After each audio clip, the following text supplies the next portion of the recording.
Hello everyone and welcome back for another Bounty Hunter Challenge where this month we have not one, not two, not three, not four, but 5 bounty targets to try and chase down from Schmoognu all the way up to the very fast Triton. All the information is on the forum, so I'll leave a link to that in the description. There's quite a few prizes up to grabs. Without further ado, I went onto the track, loaded up the car, which is the C7R GTLM. I'm not too sure. All I know is it's Corvette C7R, and on my first playthrough I did probably about 15 laps, and I was just trying to figure out the lines for the track, how to drive the car, and I quickly learned don't take too much curve on this corner because you will spin out, and the next hairpin up here you also don't want to touch the curb because it unsettles the car and you just can't get on the throttle. It just wants to fishtail everywhere and you lose a lot of time. So once I sort of figured out the track limits, what curves to take and what curves not to, I started trying to push, and I was struggling with mid-corner oversteer. It just seemed at every corner where I wanted to try and carry speed into the corner, as soon as I got off the brake pedal, the rear end would just start sliding. And also in this clip here, I just managed to clip the grass and sent the car sideways, which kind of binned the lap, but you get that. But yeah, the mid-corner oversteer, so because I was using manual with clutch, I was heel-toe downshifting, and it seemed as soon as I lifted my foot off the brake pedal, the car would just rotate and just really make it hard to get on the throttle to come out of the corner because the car was already oversteering before I was even thinking about putting my foot on the gas. So I've got a couple of clips here in the final turn where you can really see it, like hard on the brakes, downshift down to second gear. As soon as I got off the brake pedal, the rear end just wanted to step out, and it was doing it like almost every lap, and I was just struggling. I knew the target times were in the 206s and I just couldn't get below a 208. You see in slow-mo here, let off the brake pedal, and as soon as I get off the brake pedal and just coast that little bit in the mid-corner, the rear end just steps out. So I was really struggling. The best time I managed was like a mid-208 at best, and then I took a break and come back and then tried a different technique. And as you can see here, it worked really well. It kept the car really stable. As I heel-toe downshifted, I just held my heel on the throttle the whole time, and it just kept the car planted. So I never fully lifted the throttle, and it made huge improvements to my lap times. I shaved about 2 seconds off with ease. And on this lap, coming across the finish line, if I didn't have that smidge bit of oversteer, I would have just beaten Jonk's time. He had a 206.5. I managed a 206.57 something or other. We'll have a quick look on the leaderboard. I was spewing because even though it was my best lap, I could have just beat his time, but I was just a little bit too ahead of myself on the gear change and just wheel spun in that final turn. Anyway, that was the best I managed that day. Another day, another t-shirt, jump back on and started trying to get into a rhythm. Now as you can see on the right hand side here, my target on my best lap in the session is a 206.8, which is what my sector splits are going to be comparing to. So coming through this first sector, just trying to get everything really nice and smooth and carry as much speed through the mid corner as I can.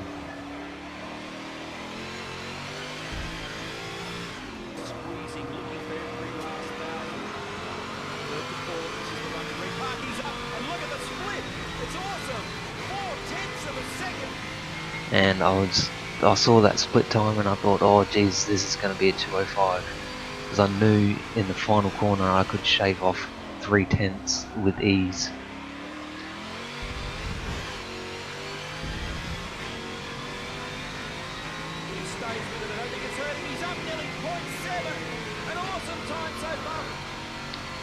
I thought it was on, you know, almost 7/10 up, and I still had another 3/10 in the final corner.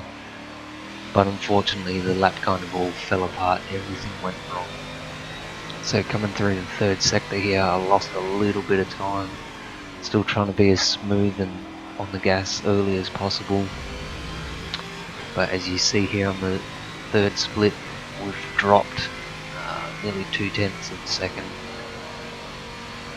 and just trying to keep it together and not bin the lap completely, because I'm still on a good lap. Coming through the finals, the fourth sector, sorry, not the final sector, and the split time, bit of oversteer, late on the throttle, and it cost me big time. Almost another 2/10 or 1.5 tenths down, and then down this back straight, my throttle pedal bugged out, and I wasn't getting full throttle, which really hurt the lap time. So what could have been a 205, a low 20, a 206.5 was just absolutely ruined on that back straight because I wasn't getting full throttle. And then the very next lap, the splits weren't as good as the previous lap, but as you can see, first split 1/10 up, second split almost 6/10 up, third split lost a bit of time but still almost 4/10 up, and then the fourth split we lost quite a bit of time, we're only 1.5 tenths up. But I knew I still had 3/10 in that last corner, so I could have done a 206.4. So I kept on with the lap, pushed hard, down to second gear, hold it nice and early, try and get on the gas as early as possible while avoiding wheel spin. And as you can see, the throttle pedal bugged out again. I wasn't getting full throttle down on the run to the finish line, and I only picked up 1/10 rather than 3. So unfortunately it wasn't going to happen that lap, but quite a lot later on lap 31, as you can see, I still hadn't bettered the time yet from a 256.5, but this lap just try to keep it nice and smooth. On the right hand curve a little bit, so I had to drop the throttle so I didn't wheel spin all over the joint. Just keep it nice and smooth on the gas, and we're still up by almost 2/10 in the first sector.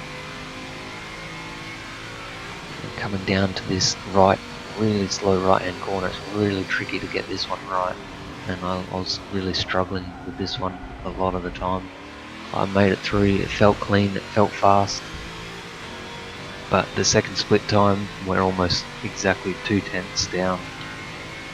But the split is, it's not close, it's pretty much neck and neck. And I know I've still got at least 2/10 I can pull out of that last sector. So just keep on pushing, try not to lose any more time. Coming up to the third split, nice and smooth. We're still pretty much neck and neck. So I know if I can hold it together through this one, I'll be at least able to beat my lap time by 2/10. Coming through the fourth sector, up to the fourth sector split, using up all the road, all the legal road. Nice and early on the gas with no wheel spin, and I'm just up. There's not much in it, but I know I'm going to be able to beat my lap as long as I can nail this final turn. So get it turned in, brake almost at the concrete wall, and then nice and early on the gas, avoid the wheel spin on the gear change, and then it's just a straight run to the finish line. Did a 206.35, so that was the best lap I could manage using manual with clutch. I knew I could get into the high 205s, but I just couldn't piece a lap together using all 3 pedals at the same time. So I did try a few laps using normal manual without clutch, so I could left foot brake, and I managed to improve my time by quite a lot really quickly. I only did like a handful of laps, maybe 5 or 6 laps, and I shaved almost a whole nother second off the time. So my final time as it stands at the moment is a 205.5. I'm hoping it's going to be enough to hold him off, but Triton has said he may be able to push a low 205, so we'll have to see how it goes. See if I'll have to come back and try and improve again I'll leave you with the lap. Thanks for watching, and I'll see you in the next one. Cheers.